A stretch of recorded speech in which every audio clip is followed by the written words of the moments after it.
You're listening to the Leading Healthy Creative Teams podcast with Matt Curtis. This is the podcast that helps you take your creative team from wherever you are today to healthy and effective. Hey friends, thanks for joining me this week on the Leading Healthy Creative Teams podcast. This week, I want to look at the relationship between new initiatives that you're trying to lead, projects you're trying to accomplish, and relationships. The well-being of your relationship with the people that you're serving, the ministry leaders that you're serving. So I've developed a tool. It's called the Relationship Cost Matrix. I have developed this in order to help reveal where the projects that we have on our list fall in terms of relationship cost and the way that they impact the mission of the organization. We just wrapped up the first of the creative leadership cohorts. And it was a great time talking with church leaders about how they can grow in their leadership. But this comes up all the time. Relationships come up. We've now started the second creative leadership cohort, and I'm already seeing in our conversations, only 1 week in, this is going to be a focus. I was then having a conversation with a church that I'm working with, and there's a new person who's leading communications on the team. They've been in the organization, but now they're stepping up into this leadership role. Super excited for them, but this is the conversation. What are you damaging relationally when it comes to the projects you're initiating? Now, this doesn't mean that there's any malice. And I think that's the part that's really important to understand here. This stuff isn't born out of ill will, or in the vocabulary that I use, these aren't heart problems. This isn't an issue of somebody being imbalanced in the four creative cores. This is an issue of every project, every change impacts other people as well. This document exists to help reveal that. That's the goal. Everyone who is subscribed to the Creative Bites newsletter is going to be getting a copy of this in their email. So if you're on the list, you're getting it. If you are not yet a subscriber, I'd love for you to hop on. Every month, twice a month, somewhere in that range, I'm sending out a new resource or a tool, something that will be helpful for you as you're engaging church communications, really church creative ministry, and this idea of leadership. What I exist to do and the voice that I exist to be in the context of the church is how do we grow as creatives in the way that we interface with leadership? I see burnout stem from this tension. I see a lack of longevity stem from this tension. It's why I created the creative leadership cohort, specifically to help grow leaders. It's why I step in and help churches in an interim calm capacity if somebody leads or their team is dealing with some major issues. I care a lot about creatives in the church. If you're listening and you're a creative in the church, you are my mission, helping you last, helping you thrive, helping you love what you do so that you can bring the horsepower of creativity to the mission of the gospel. God doesn't need our help, but I'm so thrilled that we get the opportunity to participate in ministry. He has chosen to work through us, and a piece of that for you as the creative, especially those who are serving the church, is to leverage your creative thinking and your creative strategy for the purposes of the gospel. What a cool thing. So let's enjoy it. Let's embrace it. Let's lean into it, and let's get healthier while we're doing it. We're going to be looking at that balance between the new initiatives that we have to get done in some cases, or the things that we think up as the creative-minded person, and how that impacts the ministry leaders we serve. So let's take a look at the document. If you're watching on YouTube, it's coming up on the screen. If you are listening in the audio version, download the PDF. I'll put a link to it in the show notes so that you can have access to the PDF. But this is going to be a really, really helpful tool for you, particularly when you're going to be looking ahead at larger blocks of time. I'm going to describe this document for you. Obviously, if you can see it, you can see it. But for those of you who are listening along, in the top left quadrant, we have builders. These are our quick wins. These are things that build relationship. We're going to go deeper on each one in just a second. Then the top right, we're going to have advancers. These are things that are major initiatives. They're usually really important, but they're also usually really disruptive. The bottom left, we have necessities. These are things that we have to get done. This is just the basic stuff of operation. This is paying people. This is approving time cards, if that's part of what your job is. This is posting things on the website, those types of things. And then we have damagers. These are things that I really actually want to focus on because it's very common for us in the creative spaces to come up with these new ideas that we are enamored with, but they end up causing damage to the relationships around us. And then we have this value scale. On the left, we have mission impact. The higher you go up, the more impact there is on the mission, meaning this is helping move the mission forward. And then on the bottom, we have relational cost. This is the relationship cost of each initiative. You'll also notice if you're watching that you will see a next step box. This is going to be the way that we address whatever lands in this box. So let's walk through this. The first thing here is builders. I call these quick wins. This is actually built off of a decision-making matrix that helps you decide what are the things that you should be investing your time on. But I want to use relationship as the cost here specifically so that we can assess the relational impact of what we're doing. That's such an important part of a healthy team, being aware of the human beings that we're working with, that we're partnering with in ministry. So these quick wins, these are the things that are low-hanging fruit. These are the things that you can look around right now and be like, you know what, that one person has been asking me for this for like a couple weeks. I could probably just knock it out. Really, it's only a 2-minute task. That's great. The question I like to ask in this quadrant, or to determine if something lives in this quadrant, what can I do quickly that will help ministry leaders? So what you're trying to do is you're trying to really focus on these relatively easy, low impact to your time things. I would say they fall within the category of mission impact, but man, they're going to earn you chips, to use that language. This is going to help other people in the organization work better, help them be more efficient. This can be silly stuff. Here's a great example of what a quick win can look like. Our offices were split in half with the auditorium in the middle. One half was a certain group of ministries, the other half a different group of ministries. We had a letterhead that we would use, that the administrative assistants would use to print and to send letters to different people in the congregation. They were stored on one of the sides, but they weren't stored on both sides. So that meant that if you're one of the administrative assistants on the side where the letterhead was not stored, you had to walk all the way across the office anytime you needed to print anything. Let's say you grabbed too few, you got to make the walk again and go all the way over to the other side of the office. Now, is this a really big deal? Honestly, it's not the end of the world. Is it an annoyance? Oh, 100%. Yes, it would drive me nuts every time it happened. I would be so frustrated because this is unnecessary. Why do I have to do this? Why can't we just store letterhead on both sides? So you know what a quick win for me was? I said, hey, how about we store half the letterhead on your side and half the letterhead on the other side? And then I talked to all of the different administrative assistants that were there. Hey, are you guys good with us using this cabinet space in order to store this for this reason? Nobody said no. Everybody loved it. And all of a sudden, me and my team are one that looks out for everybody. We look out for ways to make work better, to make ministry run smoother. That's a quick win. It's a beautiful thing when you're able to do that. For a lot of reasons, not just the relational benefit, but because you're making other people's jobs easier. That's a huge win. And it's a quick win. The next step in this category, if you find something as you're listing different projects, if you find that you have a builder type project, a quick win, the next step is to prioritize it and execute, get it done. So this is something that really needs to move up in your to-do list. Usually these look like 15 to 30-minute tasks. That's typically what these tend to be. So-and-so asked for a change on the website ahead of their event. It's just one of those things that keeps going to the back burner. But you doing it and you prioritizing it is going to help a lot in a lot of different ways. So set some time aside and elevate builders when you see them. The next category to the right here is advancers. These are major projects. I want to elevate the fact that these are often critical. Okay, these are really important. Often this looks like a website rebuild. Sometimes it's a rebrand. Maybe it's the launch of an app or the transition from one system to another. I know in IT, it's switching from one database to another or ramping up a new giving platform and sunsetting another. These are big projects and they're very important. So don't think that because it ends up on this chart that it's not important. They are important long-term, but they're hard. There's just a lot that goes into it. The question I ask to determine if something's an advancer is this: what needs to get done, but will impact more than me? What we're trying to identify is, will this new project or initiative impact the workflow of other people?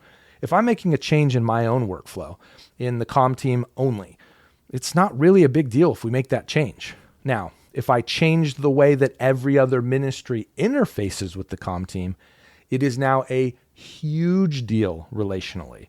And so that is when we need to look to our next step. What do we do if we find something in this category? This is where we build a change management plan and be patient. You need to do both. So here's what it looks like to initiate change in a way that is sensitive to relationships, particularly on advancers. We were rolling out a new website. And one of the things that I realized was the vast majority of our administrative assistants on the team were using the website to try to find event information. Someone would call the church office and say, hey, I go to this campus. My student is trying to get plugged into an event. I know you guys gave him 9 flyers and he threw them all away or whatever. They're crumpled up somewhere. We can't find them. I don't know when the event is. Can you help me out? So now the administrative assistant is really kind of in a bind. Hopefully they already know the information. Hopefully they have the information available. They're good to go. And we had created some systems to try to help with that. But often people would go to the website and they would say, let's look at the calendar and see if it's there. I always hold my breath when I hear that because I think, I don't know if it's there. We'll see. I knew that the administrative assistants were relying heavily on this website, on this tool to get their jobs done.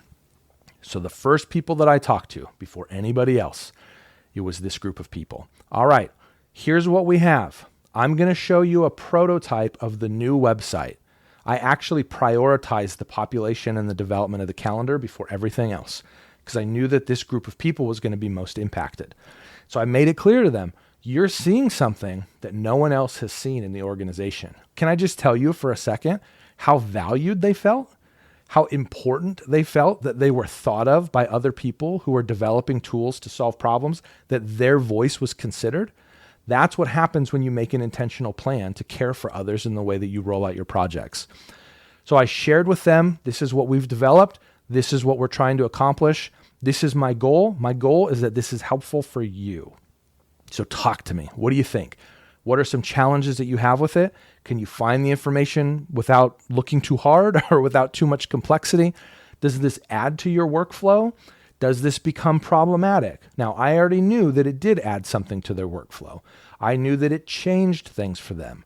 But because they were brought into the conversation, which is really what this change management plan looks like, they felt so good about these changes.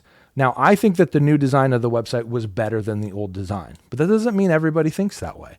And so I was also able to get really meaningful feedback from those who are users of the tool. Overall, it was a fantastic conversation. They felt valued, and I got really good feedback that helped me optimize and make the final solution better.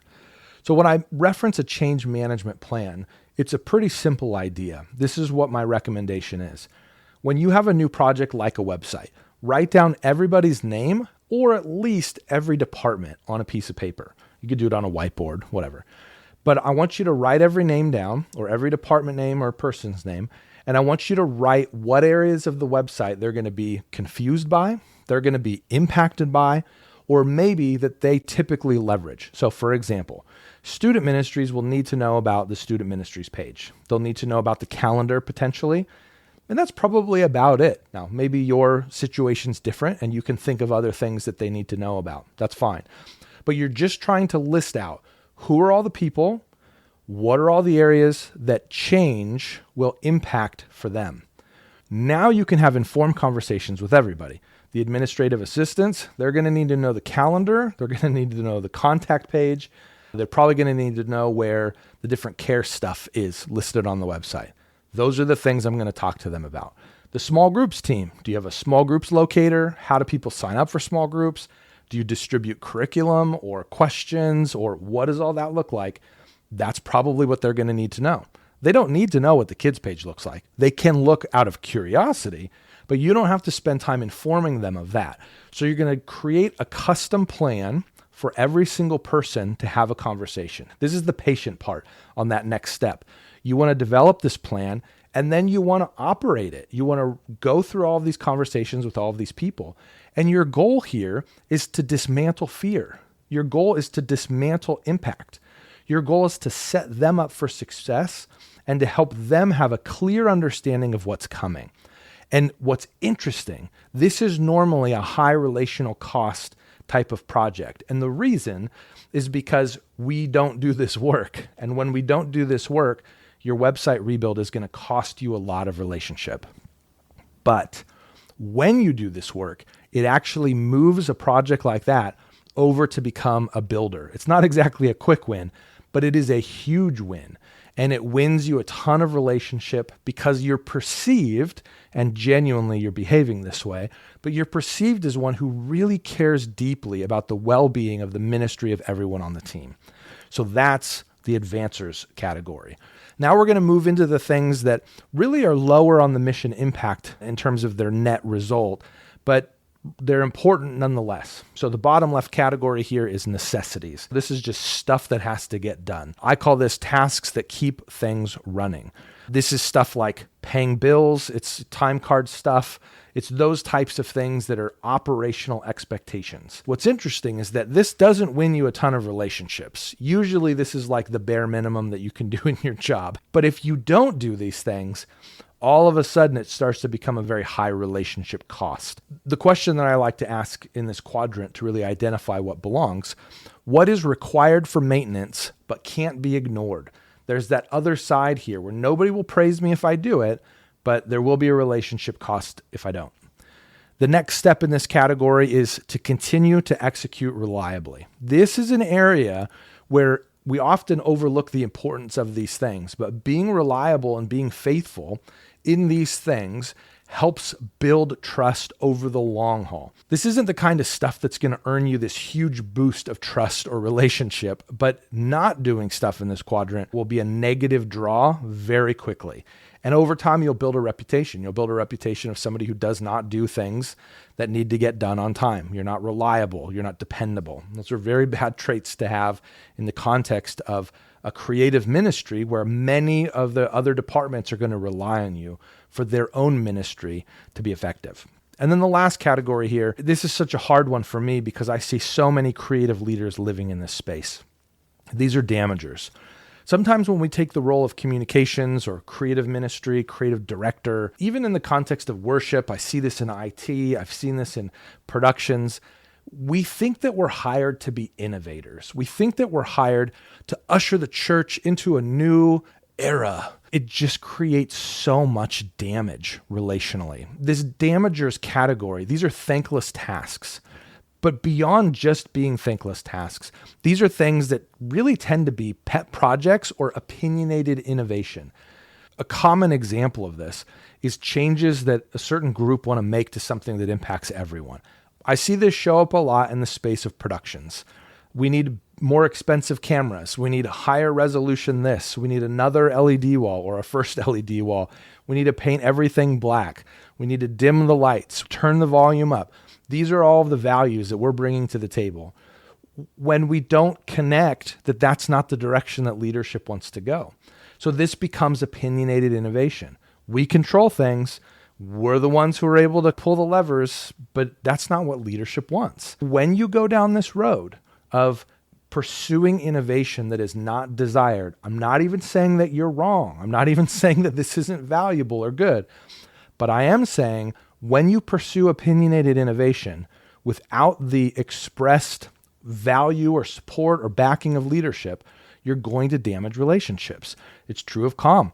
We're going to start doing all of these things on social media. Okay, well, we don't really care about that as a value for our church.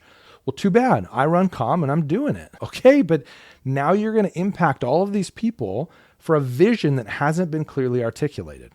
Where these things fall apart is when there isn't a clear need. We need to redo our website. Why? Because the UI is bad. It's old. It looks dated. That's not a clear need to anyone outside of you as the creative. So the response to this is our next step for anything that falls into this category. Reassess the purpose or remove it from your to-do list. So reassessing the purpose is really important. So let's talk about user interface for a second. Okay, the website looks like it was made in 1990. I don't like it. I'm a creative. We got to change it. Okay, I understand that. But let's spend time flexing our leadership skills and help translate this to somebody who's not in the same shoes as you. Your pastor doesn't care about UI. Maybe he's frustrated when something doesn't work, and he's thrilled when something does work. That's the level of care around the idea of user interface. For you, it bothers you deeply. You see these boxes on the website and you're like, I can't handle it. That's not how anybody else thinks. So now let's talk about it from a mission perspective. Why should the pastor care about it? Well, the pastor should probably care about it because if people look at the website and they feel like it's a dated ministry and they're not going to be interested in coming, well, that's an issue. Okay. And there's a reasonable line here. You don't have to be hyper cutting edge, but maybe we do have to be at least relatively modern. Maybe that's a reasonable line. If you present it to your leadership this way, we're making it harder for people who are interested in engaging with our church to know what their right next step is. I'm way more interested than, Bobby's upset with the UI over here. That's not a good enough reason to create a new project. Is this really a problem in terms of accomplishing the mission of the church, or is this just something that bothers you? Because if it bothers you, that's not enough of a reason for us to move forward as an organization. That's not enough of a reason for tithe dollars to be allocated towards the objectives that you're trying to accomplish. It's just not important. It's not worth it. And what it does over time, because this will cost you time that could go to other ministries, this will cause damage to the relationships around you. These actually have the potential to be a very high relational cost. Because not only are you withdrawing support for other ministries because of your own pet projects, there's a good chance that you're actually disrupting the way that other ministries function because of your pet projects. That's not ever where we want to find ourselves. So if you go back and you reassess and you realize, this is actually really important to accomplishing the mission of the church, that's great. Then you need to change the way that you're articulating it with regards to the mission of the church. Connect your projects to the mission of the church. This is one of the most common differences between a leader and an executor. The executors struggle to attach change to the mission. Leaders do that very well. If you can't do that, if you can't get to the point where you see a connection between the mission of the church and the objective that you're trying to accomplish, then you need to get it off your to-do list. Just get rid of it completely. It shouldn't be something that's on your list because you don't want to focus on it. You don't want to see it because it'll just keep reminding you that you want that. If there's something in your life that's a no, then you need to get it out of your life. You can't just dabble in it or keep it in front of you. Get rid of it, get it out of your life, get it out of your line of sight so that you can focus on the things that are not damagers when it comes to relationship. Relationship is a critical part of accomplishing anything in ministry. If you're constantly taxing the relationships that you have and that you've built, it's going to lead you to toxicity, to an unhealthy space. It's going to do damage to the relationships around you, which will lead to harm holistically in the ministry. And at some point, it's going to lead you to burnout. I've seen it happen too many times to say that there's a different pathway for you. There isn't. And so if you're living your life in the damagers quadrant of this chart, your time on the staff that you're at is just not long. Whenever we leave a role, we do so hoping that the new environment is maybe more receptive to our ideas. And while that's a nice, hopeful ambition, if you're living in the damagers quadrant, that's just not going to be the case. People will not tolerate damagers for a long period of time because now you're coming in as a negative impact to the relationships around you. That doesn't help ministry get better. That doesn't help ministry leaders thrive. And it goes against your role as supporting the mission of the church through your skills, through your creativity, and really why you were hired to be a part of the church in the first place. So if you're wrestling with stuff, if you're having a hard time figuring out where do these things live, use this chart, use this relationship cost matrix, and see if it helps unearth some of the things for you where, man, you can get these things done today. This would be so easy and straightforward, and it'll win you relationship. Great. It'll help the mission of the church. Great. And then if you have a project that you know is coming and is going to be complicated, but has the potential to disrupt relationships or cost relationships, please, please, please build a plan where you slow it down and you have the conversations that you need to at the right time. When you focus on leading change by considering the relational cost in your organization, so much will change for you for the better. It'll help you last in the ministry that you're in. It will help you gain influence and voice, and it will help you make an impact in the lives of the people in the congregation that you're serving. Thanks for listening to this episode of Leading Healthy Creative Teams. This podcast is just one of the ways Lunchtime Heroes helps build healthy creative teams in the church. Stay up to date on the latest by signing up for the Creative Bites email at lunchtimeheroes.co.